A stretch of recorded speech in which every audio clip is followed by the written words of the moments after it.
Good evening, Eastern Sierra, and welcome to Eastern Sierra Now, officially kicking off our first newscast 2026. Yes, it's a brand new year, and we're already back to business. Tonight, we're covering everything from planned pile burning in our forest to a safe way to get rid of household hazardous waste, plus outdoor programs in Death Valley and what's happening there this month. We'll also check in on conditions at Mammoth Mountain, where winter is reminding us who's in charge. Before we get started, a quick thank you to today's sponsor, Bishop Veterinary Hospital, keeping our pets healthy, happy, and ready for whatever adventures 2026 throws their way. And if you haven't already, now's a great time to subscribe to our YouTube channel and follow Eastern Sierra Now on social media so you never miss a local update. Let's get into it.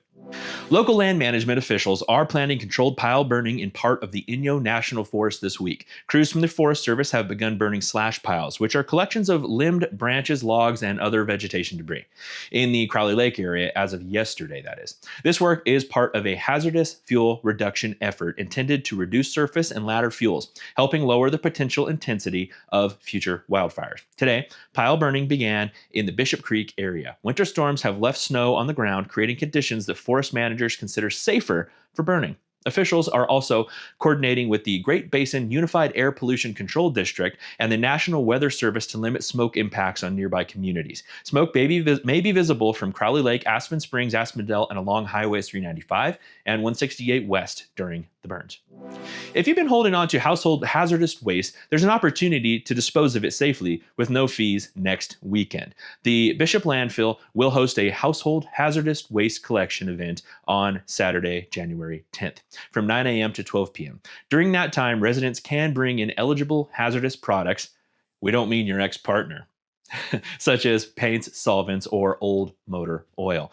With disposal fees waived, regular landfill disposal charges still apply for non-hazardous items. Containers of hazardous materials must not exceed 5 gallons each, and households are limited to 20 gallons total.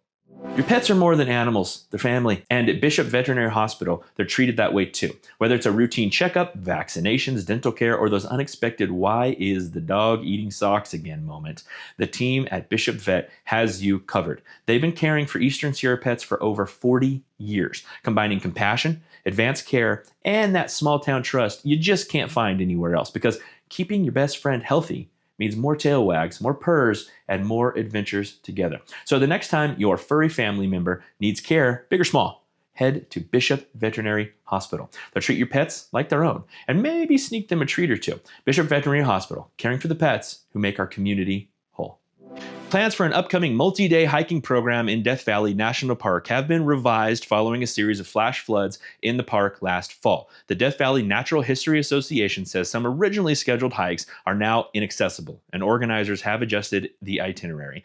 The revised program, now called Death Valley Highlights, Hikes and Rocks, features geologist-guided hikes that remain easy to moderate in difficulty and include locations such as Ventifact Ridge, Natural Bridge, Desolation Canyon, Red Cathedral, Mummy Canyon, Dante's View, Mosaic Canyon, and Mesquite Flat sand dunes across January 17th through the 19th.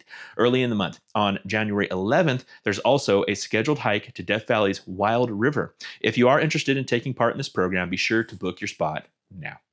Inyo Associates, an informal group made up of community leaders, agency representatives, and other interested residents, will hold its monthly meeting in the Death Valley National Park this month. The group meets in different locations in Inyo County and typically combines a shared meal with updates and information relevant to members and the broader community. Organizers note that RSVPs are required, so hosts can plan for seating and meals. Participation is open to all who wish to attend. If you want to learn more about what's going on in our community, this is your chance. The Eastern Sierra Business Resource Center is celebrating a milestone, graduating the inaugural class of its 5-month BRC leadership program. A graduation ceremony was held yesterday, January 6th, marking the completion of the program's first cohort. The 5-month leadership program was designed to support local professionals and emerging leaders, providing tools, resources, and guidance aimed at strengthening leadership skills and community connections across the Eastern Sierra. Participants took part in workshops, discussions, and collaborative learning throughout the program, focusing on professional development and leadership growth. Event speakers noted the dedication of the graduates and expressed hope for the future of business in the Eastern Sierra. Here's a quick look at what they said. And this program specific.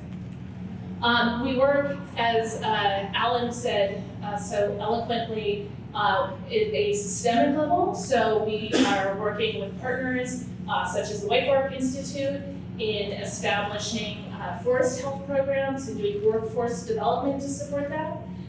We work with partners on sustainable recreation and tourism, which is a base economic driver for our region.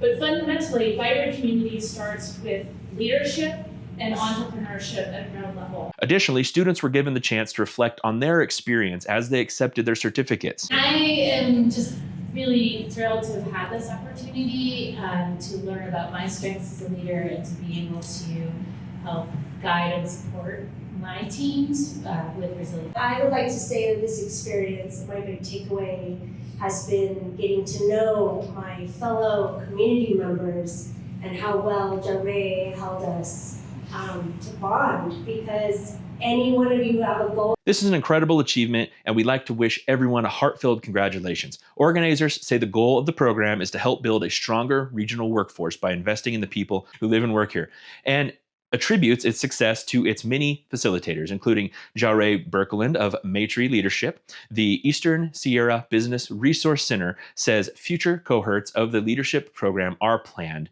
as interest continues to grow following the success of this first graduating class.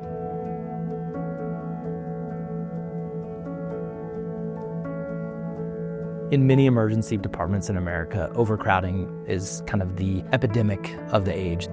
In our emergency department, we have very low door-to-doctor time, the time between when you show up as a patient to be seen to when you're actually going to be seen in person by a doctor. And that care is going to be delivered 99% of the time in a private room. So that allows privacy to the patient. It allows care to be delivered in a humane and respectful way. Our emergency medicine care is world-class. We have a phenomenal team. I'm so proud of the care that we provide at Northern Inyo and the community that we're caring for.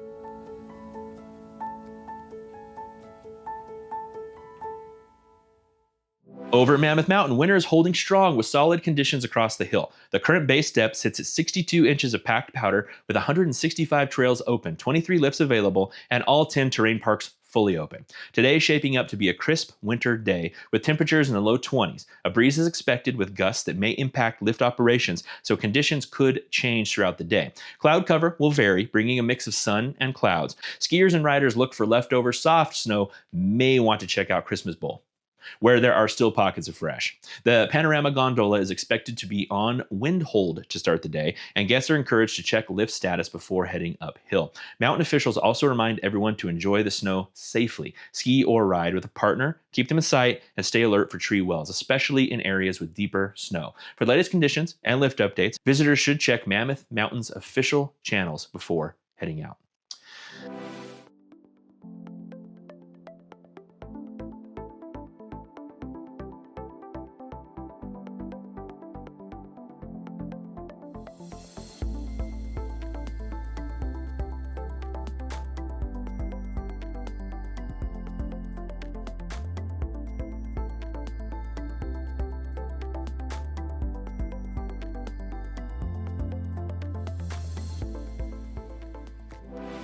And that's your news update for today. A solid start to 2026 here in the Eastern Sierra. If you liked what you saw, don't forget to subscribe to our YouTube channel. Give this video a thumbs up and follow Eastern Sierra Now on Facebook and Instagram for the latest local news, weather, and community updates. Hey, just a reminder, the Epic Eats poll is back. And yes, we're talking burgers again, everybody's favorite. The crown is up for the grabs. The defending champs are watching. That's Copper Top Barbecue and Smash Burger in Mammoth. You want to beat them? Show them you got the burger. Your vote matters. You can cast it now at easternsierranow.com/epic-eats. Go check it out.